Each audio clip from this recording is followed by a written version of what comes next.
I believe, rightly or wrongly, the organizations that get the balance between philosophy and pragmatism on purpose right will survive and will thrive. There is nobody on my team that doesn't buy into this to the same extent. And it's not because I've told them to. It's just not the way we run this business. Hi, I'm Belden Mankus. Welcome to the Purposeful Strategist,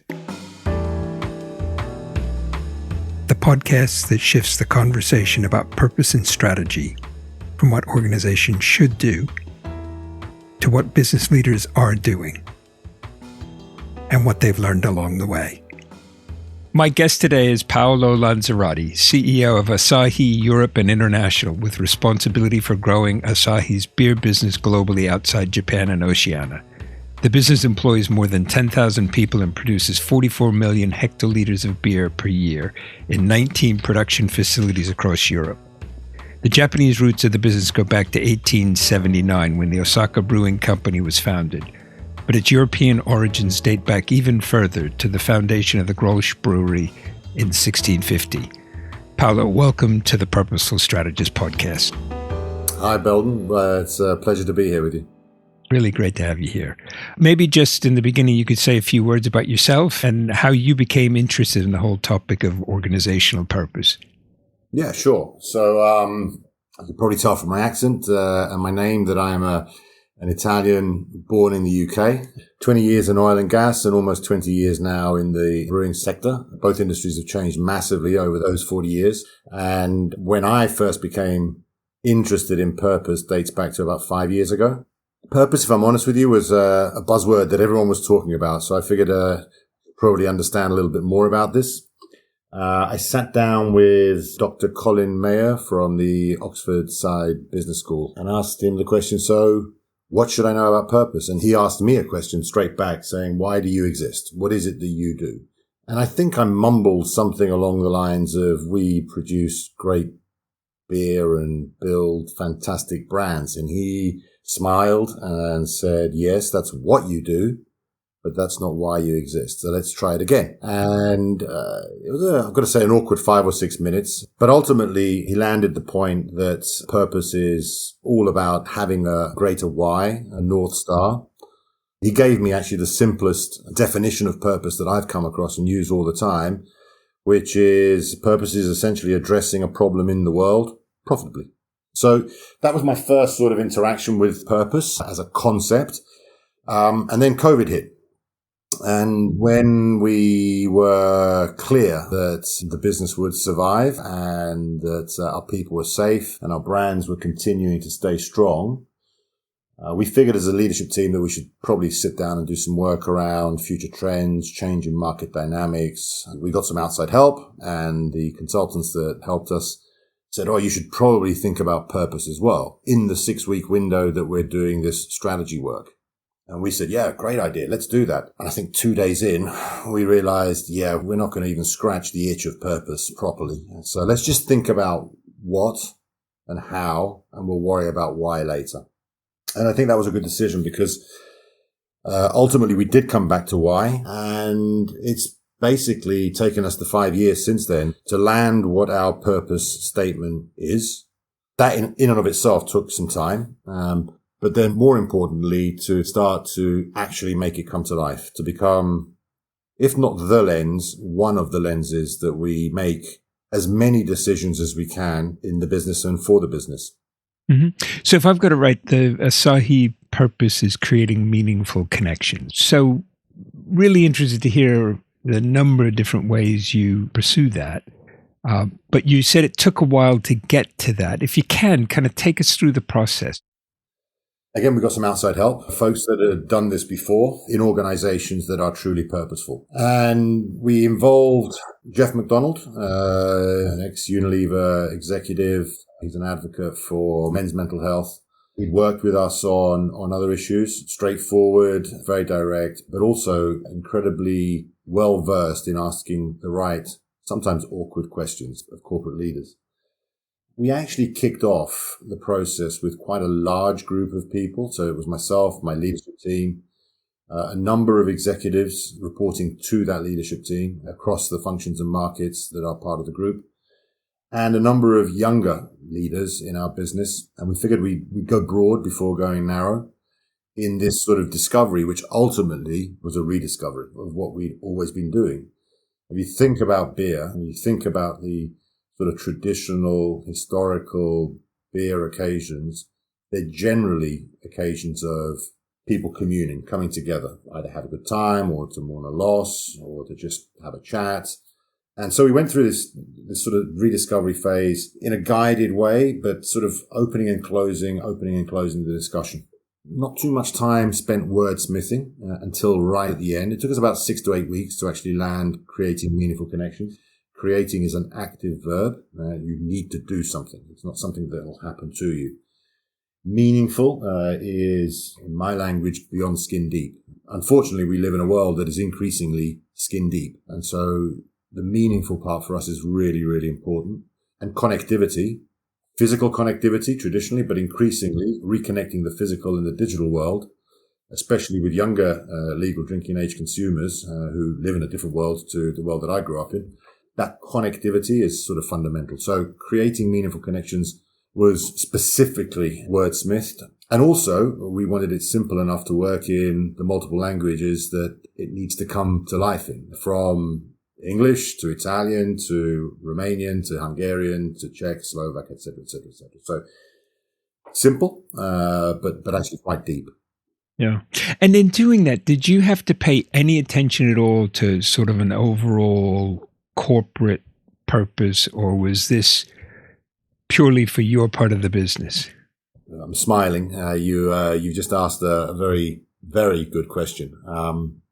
So the Asahi Group has transformed itself over the last 5 to 6 years from a business that was 80% Japanese focused through the acquisition of the 2 European units, and a couple of 3 years ago, the beer business in Australia, Carlton United, to a business today that is much more international. Around 2/3 of our people work and live outside of Japan. And in that transformation, we, as leadership, redefine vision, missions, values, and behaviors.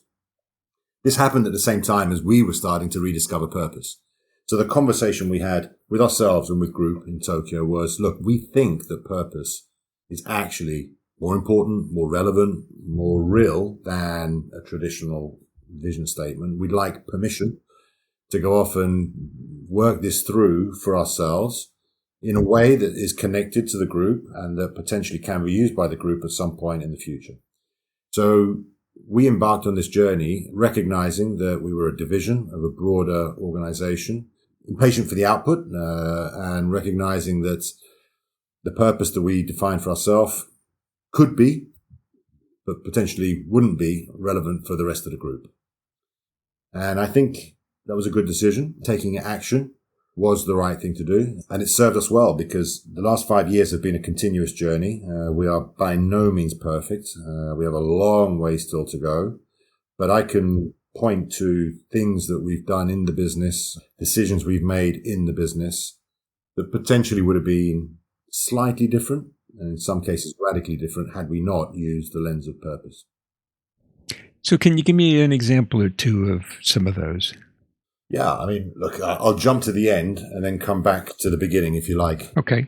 One of the things we did at the end of the process was actually change the way we pay people. We applied the purpose lens to remuneration and introduced what we call sustainable EBITDA as a measure that is part of our long-term incentive system. For myself and all of the senior managers, leaders here in the AEI business have a weighting of sustainable EBITDA as well as normal traditional financial and non-financial measures. What is sustainable EBITDA? It is essentially our current P&L with the future cost of carbon and plastic costed into the P&L. The notion being that the decisions we make today will stay with this business for a number of years, and they make sense today given current taxation, et cetera, but may look a lot less clever in 3, 5, 10, 15 years' time. We got to changing remuneration through initially using EBITDA for reporting, and that got a little bit of attention. Then we started using it for CapEx allocation decisions. That got a lot more attention. And I promise you, when we changed people's remuneration, it really got everyone's attention. Coming back to taking action. Is it perfect? No, it's not. Is it scientific? It's as scientific as we can make it. Is it the right thing to do? And is it pulling us towards making better decisions? I think yes. Having produced the screensaver with creating meaningful connections and the glass coaster, the mouse pad and the poster, having done all of that, we chose to communicate widely, but engage very, very specifically. We basically had an objective in that first 12 months to have our top 250, 300 leaders have a conversation around what does creating meaningful connections mean to you? How do you understand it? Does it make sense to you? Is it relevant to you? If not, why it could be, why it should be, and sort of wrestle with this concept before we start to roll it out, which is what we tend to do with other processes. How were you actually engaging with that group of 200 or so? Because the way you described it there, I couldn't imagine it was you personally sitting down. Of course it wasn't. But how did you go at it? I probably talked to each of them over that sort of 1 year period. We had workshops in each of our countries and each of our functions where people could have a conversation. Not everybody gets purpose. Some people get purpose philosophically, but not practically. Mm-hmm. Some people are worried about the cost of being purposeful and what that'll mean for the short-term P&L. Some people just don't get it at all, and some people don't want to get it. And so through the conversation, we identified the disciples, the people that absolutely got it, and our intent was to just unleash them, go into the business, talk about it, get people excited about it, explain your personal understanding of it to engender a conversation, so that we can talk to the folks that are in the other camp of not wanting to or not being able to get it. So our approach is engage, educate, debate, help.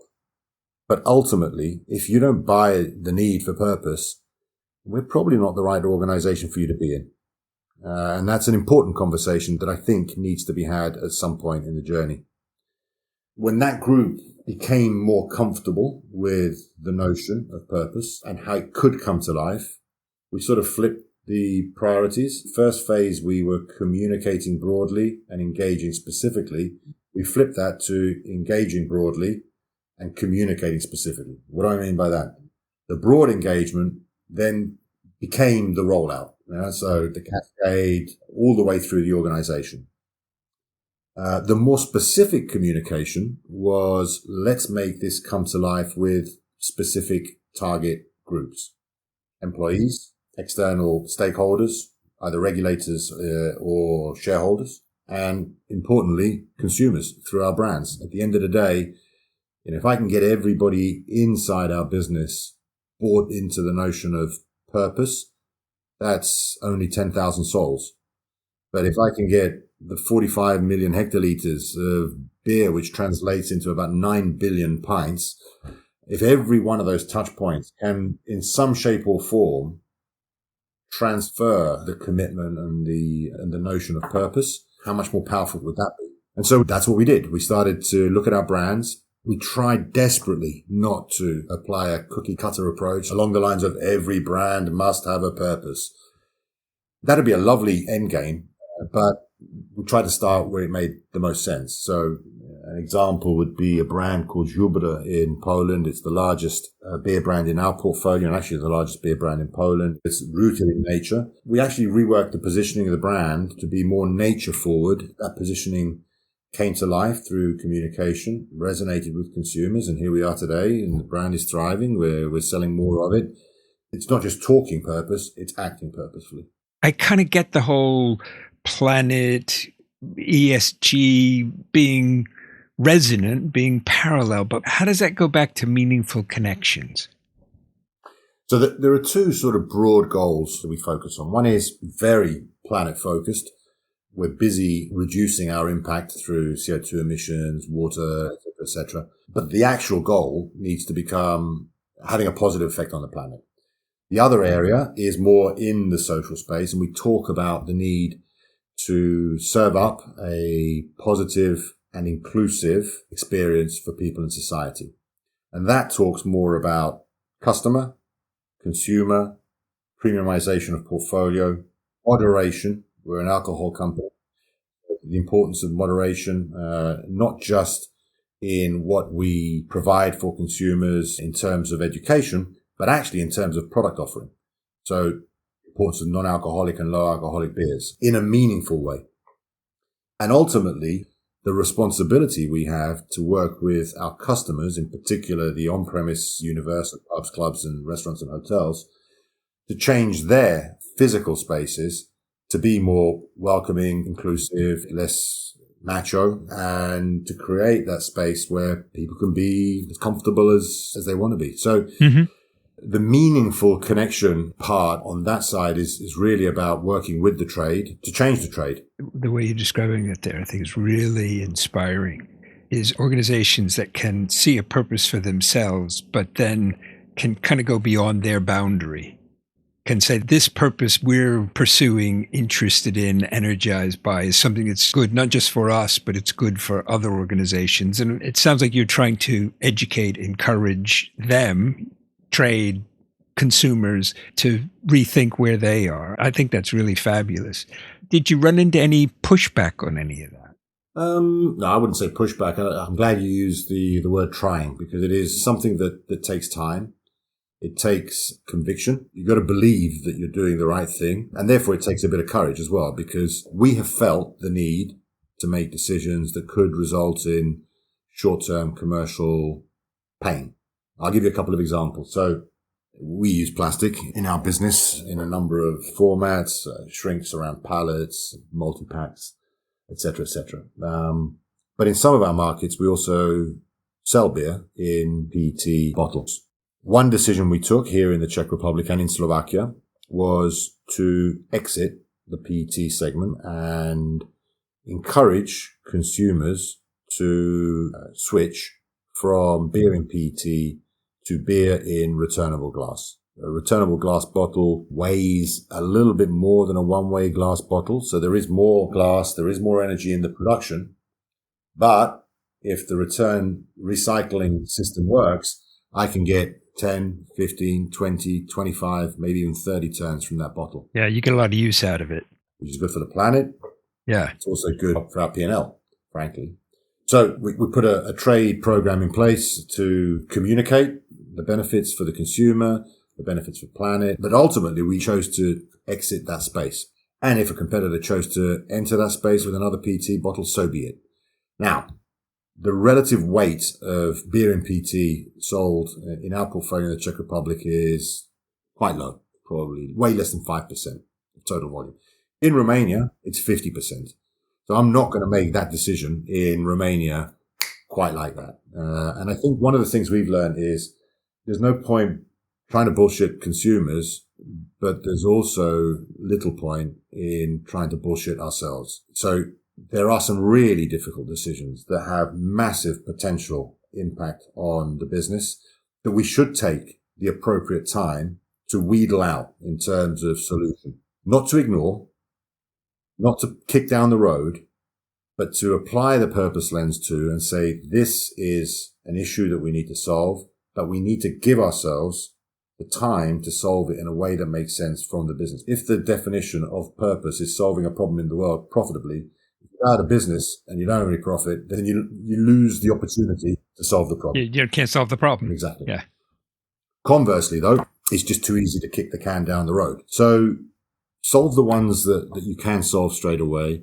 Change the brands that have a story to tell, a real, authentic, communicable story to tell, and put a plan in place and give yourselves a timeline by which the other longer, thornier, harder, more commercially impactful problems that need to be solved, give ourselves a time to actually get there in a way that's rational, and then communicate that back in the business. So, coming back to the bullshit, people have got very, very, very acute antennae, and it's important, I think, for the long-term, authentic rollout of purpose to be honest, especially with our people internally. And how's that kind of landed more generally with your staff, with your employees? I think to start with, it was mixed. It's flavor of the day, the latest buzzword. It's what Paolo and senior management want to do. But at the same time, younger people in general, folks that are more focused on the mid to long term, it resonated quite well. As we have started to deliver some results, make some changes, change processes, how we think about innovation, more and more people have got, I think, more engaged. I can see that because people are talking about it, not just internally, but externally. Brand managers are coming to us with ideas about repositioning of brands. Our innovation people are coming with ideas on how to innovate in the more purposeful space. We've tried to be as rational and as pragmatic and the least philosophical as possible, because I think human beings engage better with rationality and pragmatism than with philosophy in general. Philosophy runs the danger of shading over into bullshit pretty quickly. When you were talking about rediscovering your purpose, you kind of made reference to the role of beer as part of people's social lives and groups and individuals coming together. To what extent have you been using this purpose to try and engender more of that, to shape that, to enhance that? Or has it been sort of more product focused, and of course all the things you're doing around the environment? It started very much in the product space. If you'd have asked me that question 3 years ago, I would have talked to you almost exclusively in terms of product development in the non-alc space, which is important because if you don't have great tasting non-alcoholic beers, people won't drink them. What we've tried to do though is to get our own people internally, our creative people, and ultimately this needs to land with consumers. Why is it that you're drinking a non-alcoholic beer? And can't and shouldn't be just because I'm driving, which is a great reason to not drink alcohol, obviously. I'm pregnant or I'm working. But rather, a better reason would be I want to be with my friends in a beer drinking occasion. I like the taste of beer. I don't want to be the odd man or woman out. I just don't want the alcohol. Not necessarily because I'm driving, but I just don't want the alcohol. So getting that change from negative choice to positive choice, I choose to drink non-alcoholic beer because, as opposed to I can't drink an alcoholic beer because, is the transition from product to conviction, I guess. Yeah. It sounds like it's sort of making that connection, not just with the product, but with the people that you're there for. We did a piece of work in one of our countries to understand to what extent people who in a beer occasion, weren't drinking beer for whatever reason, felt excluded. And we were actually very surprised. I can't remember the exact numbers now, but a significant proportion of folks felt excluded to the extent that they would rather not go out and stay at home because of that feeling of exclusion. Well, hello, I've got a solution for you. I can absolutely relate to that phenomena personally. How does this purpose sort of interact with your strategy? I can get lots of fairly specific, pragmatic product decisions, a number of different things. But if you had to articulate a strategy, could you sort of articulate it and then make the link to the purpose? Yeah, absolutely. So if this was a new colleague induction call, I'd wave a 50-page deck at you and say, you can read this afterwards. It's full of information. I'm going to talk to you about why we exist. I'm going to tell you who we are. I'm going to tell you what we do. We execute our strategy of planet, people, portfolio, and profit. And then I'm going to tell you how we are, our 5 behaviors of bold, curious, committed, cooperative, and empowering. And if you take those 4 pillars, portfolio isn't just about product. In our case, it's also about choice of to what extent we want to play within the beer category and at the edges and beyond. Choice of geography, where we focus or not, and choice of time horizon over which we make investments.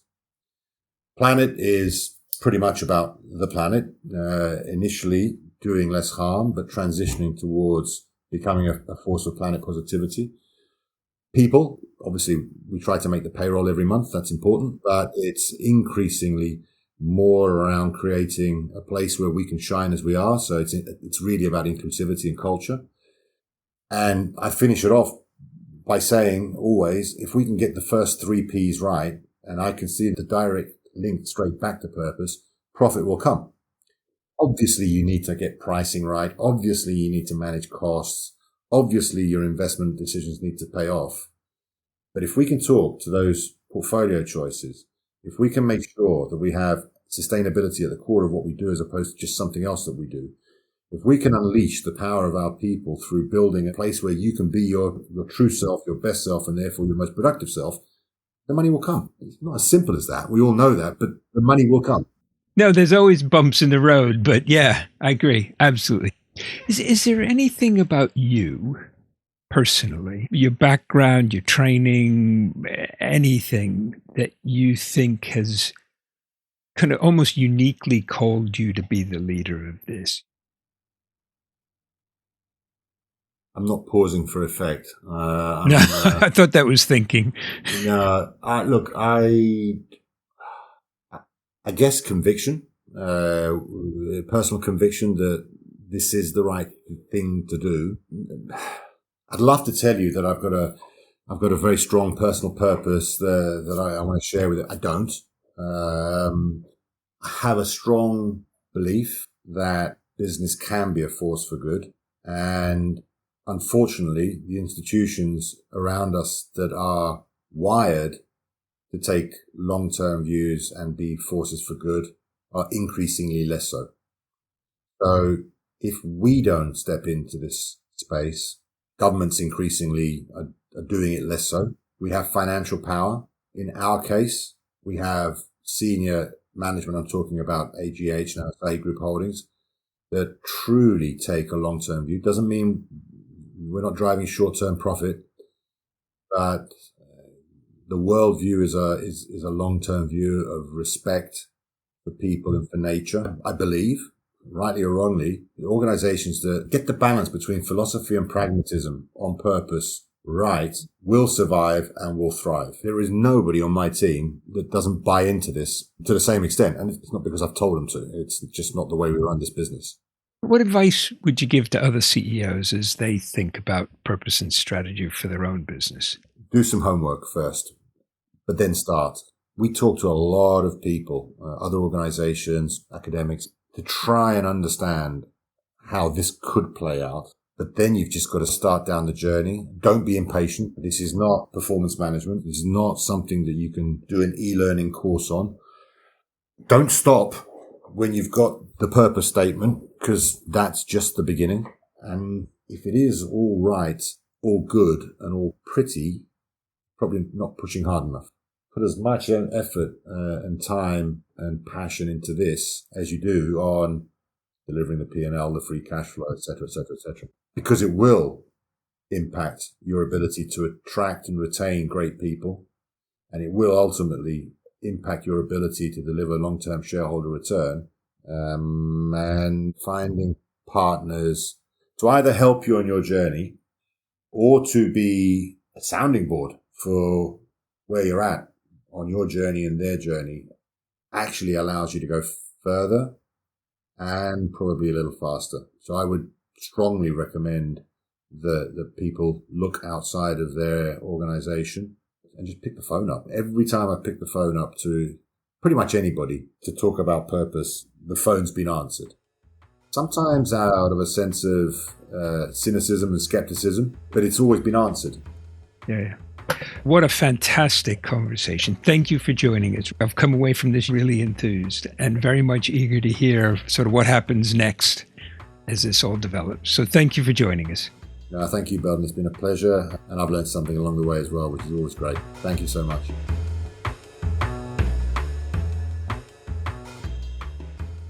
Thank you for joining us for this episode of The Purposeful Strategist. In addition to being available on our website, you can find us on Apple Podcasts, Spotify, and Google Podcasts. If you enjoyed this episode, please do follow us and leave us a 5-star review. It helps others find the podcast. Thanks again, and join us soon for the next episode of The Purposeful Strategist.